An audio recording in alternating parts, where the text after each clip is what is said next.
ద్వాపరయుగం చివరి దగ్గరికి వచ్చేటప్పటికీ వ్యాస భగవానుడు వేదాంతర్గతమైనటువంటి 3 రుణములనే కాకుండా 4వ రుణాన్ని ప్రతిపాదన చేశాడు. ఇది వ్యాసుడు మొట్టమొదట ఆచరించి చూపించాడు. ఎందుకని అంటే మీరు వ్యాసుడి గురించి విన్నప్పుడు విన్నారు, ఎక్కడెక్కడ కష్టం వస్తుందో అక్కడక్కడ ముందు పెడతాడు వ్యాసుడు. ఒక ఉత్సవం జరుగుతున్నప్పుడు వ్యాసుడు వెళ్ళాడా వెళ్ళలేదా వదిలిపెట్టండి. ఒక పుణ్యకార్యం జరుగుతున్నప్పుడు వ్యాసుడు వెళ్ళాడా వెళ్ళలేదా వదిలిపెట్టండి. కష్టం వచ్చింది అక్కడ వ్యాసుడైనా ఉంటాడు, కృష్ణుడైనా ఉంటాడు, విదురుడైనా ఉంటాడు. చాలా చోట్ల కృష్ణుడు విదురుడు ఉంటారు. ఉంటే ఇంకా వ్యాసుడు ఉండడు, ఎందుకంటే కృష్ణుడు ఉన్నాడు. కృష్ణుడు లేకపోతే వ్యాసుడు ఉంటాడు. వ్యాసుడు కృష్ణుడు కూడా లేకుండా విదురుడు ఒక్కడే ఉంటే సంఘటనని ఆపలేడేమో, కానీ అది పెద్ద ధర్మాన్ని ఆవిష్కరించడానికి కారణమవుతుంది. ఆ విషయాలు ఇతర ప్రసంగాల్లో మీరు ఎక్కడ ఒక్కడ చూద్దురు కానీ. కాబట్టి ఎక్కడ కష్టం ఉంటే అక్కడికి వ్యాసుడు వెడతాడు. తాను ప్రతిపాదించిన 4వ రుణాన్ని తానే తీర్చి చూపించాడు. మళ్ళీ 2వ వాడు అలా తీర్చుకున్నవాడు ఎవరు అంటే పాండురాజు. అందుకే అంతటి ధర్మాత్ములైన కుమారులను పొంది ఎప్పటికీ శాశ్వతమైన కీర్తి ప్రతిష్టల్ని పొందాడు. 3వ వారెవరు అంటే విదురుడు ఆ పని చేశాడు. ఏది 4వ రుణం అంటే వేదము చేత ప్రతిపాదింపబడిన రుణములు 3. యథార్థమునకు పితృరుణము, ఋషి రుణము, దేవరుణము అని 3 రుణములు. పితృరుణం దేని చేత తీరుతుంది అంటే తండ్రి తనను కన్నట్టే తాను కూడా సంతానమునకు జన్మనివ్వాలి. అలా జన్మనిస్తే తాను పితృరుణం నుంచి విముక్తుడవుతాడు. 2వది ఋషి రుణం. ఋషులు మనకి ధర్మం చెప్పడం కోసం మనం విశాలమైనటువంటి హృదయం కలిగి సమాజము యొక్క వికసనము కొరకు, సమాజ హితము కొరకు ప్రవర్తించడానికి వీలుగా మనకి ఎంతో వాంగ్మయాన్ని ఇచ్చారు. కనీసంలో కనీసం ఆ వాంగ్మయాన్ని కొని తెచ్చి ఇంట్లో పెట్టాలి. పూజామందిరంలో ఎలా నమస్కారం చేస్తావో అలా ప్రతిరోజు నువ్వు చదివినా చదవకపోయినా రామాయణం దగ్గరో, భారతం దగ్గరో, భాగవతం దగ్గరో ఒక నమస్కారం చెయ్యాలి. నీ ఇంట ఎన్ని వస్తువులున్నాయన్న దానితో పాటుగా నీ ఇంటి గూట్లో కనీసం రామాయణ, భారత, భాగవతములు కనపడతాయా అన్నది ఒక ప్రధానమైన విషయం. కొన్ని పుస్తకాలు ఉండాలి, ఎప్పుడో అప్పుడు నువ్వు చదవాలి. అది ఋషి రుణం తీరడానికి కారణం. ఇంకా కొద్దిగా భగవంతుడు ఏదైనా ప్రజ్ఞ ఇచ్చినా, లేదా అది ఇచ్చినా ఇవ్వకపోయినా నేను రుణం తీర్చుకుందామని ఉత్సాహం పొందినా, నువ్వు ఒక్కరినో ఇద్దరినో కనీసం భార్యాబిడ్డల దగ్గరైనా రామాయణ, భారత, భాగవతాల యొక్క ప్రస్తావన చేసి మాట్లాడాలి. దాని చేత ఋషి రుణం తీరుతుంది. 3వది దేవరుణం. దేవతల యొక్క రుణం తీరాలి అంటే ప్రతిరోజు గృహదేవతలకి పూజ చెయ్యాలి. యజ్ఞయాగాది క్రతువులు చేసి అగ్నిముఖంగా హవిస్సులు ఇవ్వాలి. కానీ ఈ 3 మాత్రమే కాదు సుమా, కలియుగంలో ఈ 3టిని మించినటువంటి పెద్ద రుణం ఒకటి ఉన్నది అని వ్యాసుడు ద్వాపరయుగం చివరిలో ప్రతిపాదన చేశాడు. కలియుగంలో మనుష్యులు ప్రధానంగా ఈ రుణాన్ని కూడా తీర్చుకోవాలి. ఏదా రుణం అంటే మనుష్య రుణం. అందుకే పాండురాజు ద్వారా ప్రతిపాదన చేశాడు. ఆదిపర్వంలో కుంతీదేవితో మాట్లాడుతూ అంటాడు, నేను 3 రుణాలు తీరే, 4వదైనటువంటి పితృరుణం తీర్చుకోలేదు, సంతానాన్ని పొందలేదన్నాడు. పాండవులు తనకి ఇంకా పుత్రులుగా జన్మించక ముందన్నమాట. మనుష్య రుణం తీరాలి అంటే సాటి మనిషి కష్టంలో ఉన్నప్పుడు నువ్వు వెళ్ళి నిలబడగలగాలి. అది అన్నిటికన్నా చాలా గొప్ప విశేషం. శుభకార్యాలైతే వెడతా, ఉత్సవాలైతే వెడతా, మంచి అయితే వెడతా. అవతల వారికి ఇబ్బంది వచ్చింది, నాకేం సంబంధం లేదు, నేనేం మాట్లాడినా, అసలు దాని గురించి అడగను కూడా. చాలా దారుణమైన జీవన విధానం. అలా బ్రతకద్దు, అది జీవితం కాదు. అలా ఉండడం హేయమైనటువంటి విషయం, నీచమైన విషయం. మనిషిగా బ్రతుకుతున్నవాడివి సాటి మనిషి కష్టంలో ఉంటే కనీసం పలకరించడమైనా నేర్చుకో. అది పలకరించడానికి, ప్రస్తావించడానికి కూడా నీకు అహంకారం అడ్డొస్తే పతనమైపోయేది నువ్వే. కాబట్టి ఆ 4వ రుణం విషయంలో తస్మాత్ జాగ్రత్త జాగ్రత్త అని యావత్ మనుష్య కోటికి ప్రతిపాదన చేసిన మహాపురుషుడు వ్యాస భగవానుడు. దాన్ని ఆచరించి చూపించిన వాడు విదురుడు. అందుకే భారతంలో వ్యాసుడి తర్వాత, పాండురాజు తర్వాత మనుష్య రుణాన్ని తీర్చుకోవడంలో అంత ప్రజ్ఞాపాఠవములను ప్రదర్శించి అంత ఉత్సుకత చూపించిన వాడు విదురుడు. నిజానికి విదురుడు ఇంత కష్టపడాలా దుర్యోధనుడికి తెలిస్తే, ధృతరాష్ట్రుడికి తెలిస్తే, వాళ్ళు వేసిన పన్నాగం బయటికి తెలిసిపోతోందని ఎంత ప్రమాదం వస్తుంది. తండ్రి లేని పిల్లలే, ధర్మం కాపాడపడాలే, వీళ్ళు మాత్రం తన పిల్లల కిందకి రారా? అయినా మనుష్య రుణము అన్న మాటకు అర్థం ఏమిటంటే ఎక్కడ ధర్మం ఉందో, ఎక్కడ రక్షణ లేదో, ఎక్కడ అమాయకత్వం ఉందో, ఎవరి పక్కన తాను నిలబడకపోతే ఆయన తనంత తాను తనని రక్షించుకోవడంలో శక్తి కలిగిన వాడు కాడో అక్కడికి వెళ్ళి నిలబడ్డాడు. పాండవులు పిల్లలు, కుంతీదేవి విధవ, ఏం తెలుసు పాపం? వాళ్ళ పక్కన నిలబడాలా, వీళ్ళ పక్కన నిలబడాలా?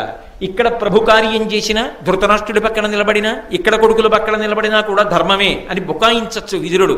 కానీ ఏది ధర్మము అన్నదానికన్నా ధర్మ సూక్ష్మము ద్వారా ధర్మ నిర్ణయాన్ని చేసి ధర్మము కొరకు నిలబడగలిగిన ప్రజ్ఞావంతుడు విదురుడు. కనుకనే విదురుడి పాత్ర, విదురుడి యొక్క వైశిష్ట్యానికి, విదురుడి వ్యక్తిత్వానికి మహాభారతంలో అన్యాపదేశంగా పట్టాభిషేకం చేశారు. ఆయన చక్రవర్తి కాకపోవచ్చు, కానీ గుణముల చేత పట్టాభిషిక్తుడు, మహానుభావుడు.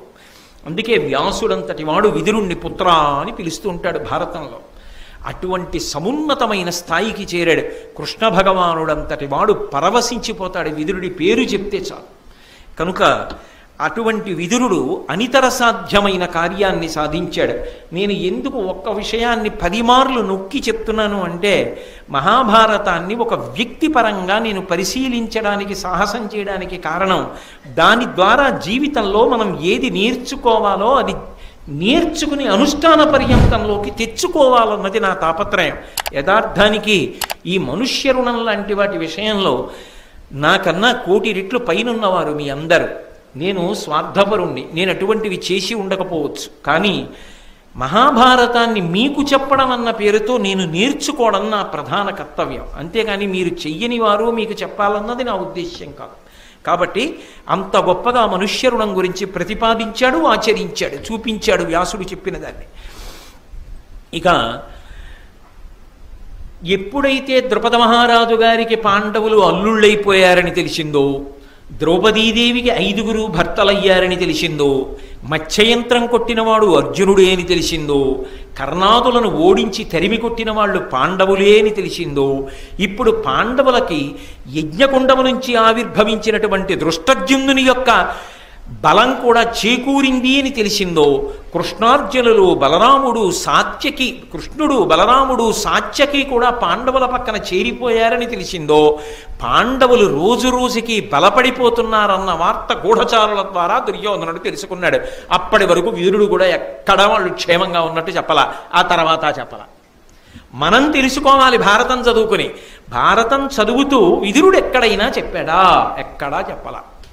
చెప్పకుండా ఎంత సాహసం చేసి రక్షించాడు. ఇది కదా జీవితం అంటే అని పరిశీలించాలి. కాబట్టి ఇప్పుడు వెంటనే దుర్యోధనుడు ఉలిక్కిపడ్డాడు. శత్రుబలం పెరిగిపోతోంది. కాబట్టి పాండవులు అలా వృద్ధిలోకి రావడానికి వీల్లేదు. ఎలాగైనా పాండవుల్ని మట్టు పెట్టాలి. ఎలా మట్టు పెట్టాలి అంటే, మొట్టమొదట ద్రౌపదీదేవిని ఆధారం చేసుకొని 5గురికి భర్త కనుక ఆమె యందు అందరి పట్ల సమభావం లేని స్థితిని కల్పించాలి. కానీ అది పరమశివ వరం, అది సాధ్యం కాదు. పాండవులకు కుంతిసుతులకు మాద్రిసుతులకు భేదం కల్పించాలి, అది సాధ్యం కాదు. భీమార్జునులకు కల్పించాలి, అది సాధ్యం కాదు. కృష్ణుణ్ణి బలరాముణ్ణి పాండవుల్ని వేరు చెయ్యాలి, అది సాధ్యం కాదు. ద్రుపదుడికి పాండవులకు భేదం కల్పించాలి.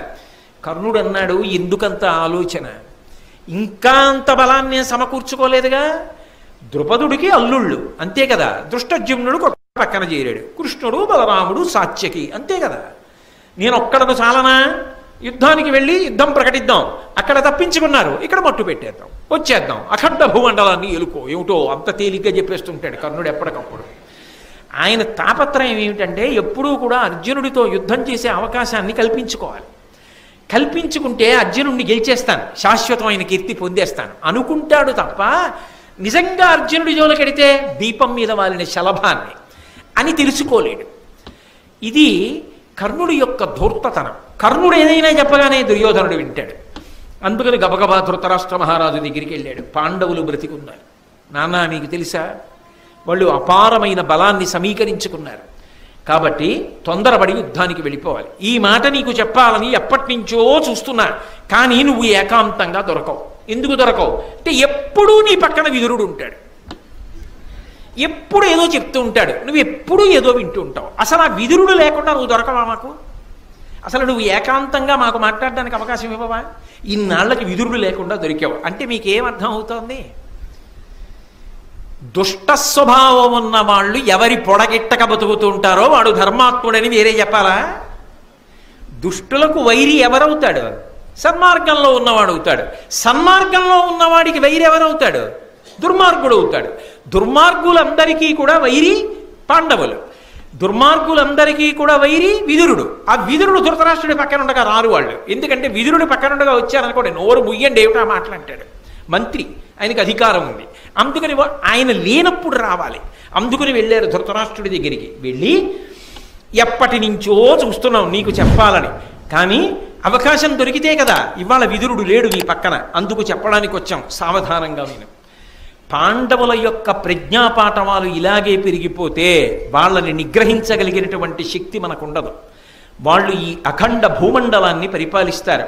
అందుకే నా మాట విని అనుజ్ఞని కర్ణుడితో కలిసి యుద్ధానికి వెళ్ళి వాళ్ళని మట్టు పెడతానన్నాడు. అనగానే దుర్యోధనుడు అన్నాడు, తొందరపడకు తొందరపడకు తొందరపడకు, ఎప్పుడూ నా పక్కన విదురుడు కూర్చుంటుంటాడు, విదురుడు మాట్లాడుతుంటాడని కదా నువ్వు అన్నావు. నీకు ఒక విషయం చెప్తాను చూడు, విదురుడు చెప్పినవన్నీ వింటాను, కానీ ఏదీ పాటించను. ఆయన ఎంత దుర్మార్గుడో చూడండి. మరి విదురుడిని ఎందుకు పక్కన పెట్టుకుంటాడు అంటే సోదర సంబంధమైన బలహీనత ఏ కారణానికైతేనే జీవితంలో ఒక ఉత్తముడితో సంబంధం తెగకూడదు, అది నిలబెట్టుకోవాలి. అదొక్కటే ధృతరాష్ట్రుడి పుణ్యం. ఒకప్పుడు మీరు ఎదర చూద్దురు కానీ పంపించేసిన వాడు వెనక్కి తెచ్చుకున్నాడు. విదురుడు లేకపోతే ఉండలేడు. తిట్టినా మాట్లాడినా ఏం చెప్పినా వింటాడు. ఆయన ఏం పాటించడని విదురుడికి తెలుసు, కానీ విదురుడు చెప్తుంటాడు. ఆ విదురుడితో స్నేహం పెంచుకున్నాడు కదూ. అందుకే దివ్య చక్షువులనిచ్చి విశ్వరూప సందర్శనం చేసే యోగ్యతనిచ్చాడు కృష్ణ పరమాత్మ. సత్సంగం అంత గొప్పది. జీవితంలో ఏదైనా పోని సత్సంగం పోకూడదు. సత్సంగత్వే నిస్సంగత్వం, నిస్సంగత్వే నిర్మోహత్వం, నిర్మోహత్వే నిశ్చలతత్వం, నిశ్చలతత్వే జీవన్ముక్తి అంటారు శంకర భగవత్పాదులు మొహముద్గరంలో. కాబట్టి ఆ విదురుడికి చెప్తాను, మళ్ళీ విదురుడికి చెప్తానంటావు. విదురుడు పాండవ పక్షపాతి కదా, విదురుడికి చెప్తే వింటాడా? వద్దంటాడు. మరి విదురుడికి చెప్పడం ఎందుకు అంటే కాదు కాదు విదురుడికి చెప్పాలి. విదురుడికే కాదు భీష్మద్రోణులకు కూడా చెప్పాలి. వాళ్ళు ఏం చెప్తారో ఆలోచిద్దాం, ఆలోచించి మనం నిర్ణయం చేద్దాం. ఎందుకు ఇలా అంటాడు ధృతరాష్ట్రుడు అంటే ఆయనకుండే భయం ఆయనకుంది. ఎందుకంటే ధృతరాష్ట్రుడు రాచపదవిలో ఉన్నాడు. రాజు ఒక కార్యాన్ని చేసేటప్పుడు మంత్రిని సంప్రదించాలి. విదురుణ్ణి సంప్రదించకుండా సరే యుద్ధానికి వెళ్ళండి అన్నాడు అనుకోండి, భీష్మద్రోణులు ఎందుకు ఎడతారు? విదురుడి అనుమతి లేదు. విదురుడి అనుమతి లేకుండా ఎవరెళ్ళమన్నారా గుడ్డిరాజా, మేము వెళ్ళమంటారు. భీష్మద్రోణులు నిలబడకపోతే ఎలా యుద్ధం గెలుస్తారు? భీష్మద్రోణుల అండ పాండవులకుంటే గెలుస్తారా? కౌరవులు అందుకని గెలవరు. వద్దు అంటే తన కొడుకు వినడు. ఆ మాటలేవో భీష్మద్రోణులు విదురులు చెప్పాడు అనుకోండి, తాను వద్దన్నాడన్న గొడవ కొడుకు దగ్గర ఉండదు. అమ్మో, ఆయనెంత తెలివైనవాడు. ఒక్క మాట మాట్లాడితే దాని వెనక ఎన్ని చెయ్యొచ్చో అంత బాగా ఆలోచిస్తాడు. కళ్ళంటే లేవు కానీ కుతంత్రానికి చాలా పెద్ద బుద్ధి. కాబట్టి విదురుణ్ణి పిలిచిన తర్వాత విదురుడు సరే అంటే భీష్మద్రోణులు సరే అంటారు. భీష్మద్రోణులు సరే అంటే దుర్యోధనుడి పక్కన నిలబడతారు. తన కొడుకు క్షేమానికి భంగం రాదు. అప్పుడు పాండవులు పోతారు. ఇది కుట్ర. అందుకని విదురుణ్ణి పిలుస్తారు. విదురుడికి చెప్తా. విదురుడికి చెప్పినంత మాత్రం చేత పాండవుల క్షేమాన్ని నేను కోరుతున్నాను నువ్వు అనుకోకు. నాకు నీలాగే వాళ్ళు ఎప్పుడు పాడైపోతారా అని ఎదురు చూస్తున్నా, కానీ లాఘవంగా సాధించాలి. అది నాకున్న ఓర్పు, అది నాకున్న నేర్పు. నువ్వు ఇంకా పిల్లవాడివి కాబట్టి తెలియదు. నేను చెప్తే వినడు, మూర్ఖుడు. ఆయనకి తెలుసు మూర్ఖుడు కొడుకన్న విషయం, కానీ పుత్ర వ్యామోహం. కాబట్టి విదురుణ్ణి పిలుస్తాను, మీరు వెళ్ళిపోండి అన్నాడు. వాళ్ళు ఎక్కడికి పోతారు? ఆ విదురుడు వచ్చాడు. ఏమి నన్ను పిలిచావు అన్నాడు. ఏమీ లేదు, పాండవులు క్షేమంగా ఉన్నారట, దుర్యోధనుడి శత్రుశేషం ఉండకూడదు కదా అంటున్నాడు, యుద్ధం చెయ్యాలంటున్నాడు. ఏం చేస్తే బాగుంటుంది? భీష్మద్రోణాదుల్ని కూడా రప్పిద్దాం. పెద్దలు భీష్మద్రోణాదుల్ని రప్పించారు. వెంటనే భీష్మద్రోణులు అన్నారు, నీకు బుద్ధి ఉందా? పెద్దవాడివి, నీకు పాండుపుత్రులొకటి కౌరవులొకటే, ఇద్దరూ సమానం కాదు, ఇద్దరూ రెండు కళ్ళు కాదు. వాళ్ళు ఏ కారణం చేతనో బతికి బట్ట కట్టి అంత క్షేమకరమైన స్థితిలో ఉన్నారు. రత్నాల్ని మణుల్ని ఇచ్చి బహుమానాలు పంపించి ద్రుపదుడికి నీ యొక్క అభివాదం తెలియచేసి వాళ్ళని వెంటనే ఇక్కడికి పిలిపించి ధార్మికంగా అర్ధరాజ్యాన్ని వాళ్ళకి ఇచ్చేసాయి. అర్ధరాజ్యాన్ని ఇచ్చిన తరువాత మళ్ళీ ఏ ఇబ్బంది రాకుండా కౌరవులు పాండవులు సంతోషంగా కలిసిమెలిసి బ్రతికేటట్టు ఏర్పాటు చేయి. దాని వలన నీ పెద్దరికం నిలబడుతుంది. కళ్ళ ముందు పిల్లలు దెబ్బలాడుకోరు. పిల్లలు దెబ్బలాడుకోకుండా యుద్ధం చేసుకుని చచ్చిపోకుండా ఉన్న సామ్రాజ్యాన్ని విభాగం చేసుకుని ఎవరి పెంపుతో వాళ్ళు సంతోషంగా ఉంటారు. పెద్దవాడు చెయ్యవలసిన పని ఇది. మేము చేసే వీడియోస్ మీ మొబైల్ కి నోటిఫికేషన్ గా రావాలంటే సబ్స్క్రైబ్ చేసుకుని పక్కనే ఉన్న బెల్ ఐకాన్ కూడా యాక్టివేట్ చేసుకోండి.